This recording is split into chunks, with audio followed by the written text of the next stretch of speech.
শাড়ি, এটি একটি শব্দ শোনা যাচ্ছে, কিন্তু এর ভিতরে যে কত রকম দুঃখ, ভালোবাসা, আবেগ থাকে তা বলে বোঝানো যাবে না।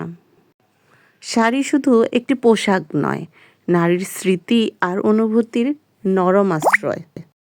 প্রতিটি শাড়িতে লুকিয়ে থাকে কোনো না কোনো উৎসবের রঙিন গল্প। মায়ের দেওয়া একটি পুরনো শাড়ি নারীর কাছে অমূল্য আবেগের ধন। শাড়ির ভাঁজে জমে থাকা বড় হওয়া, বদলে যাওয়া আর ফিরে আসার গল্প। নারীর প্রথম শাড়ি পরার মুহূর্তটি হয়ে ওঠে তার জীবনের বিশেষ স্মৃতি।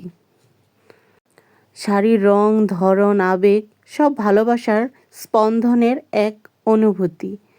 সব চাইতে ভালোবাসাগুলো একসঙ্গে এক ফ্রেমে বাঁধা। সবাই কত খুশি, আবেগময় এক মুহূর্ত। ধন্যবাদ সবাইকে।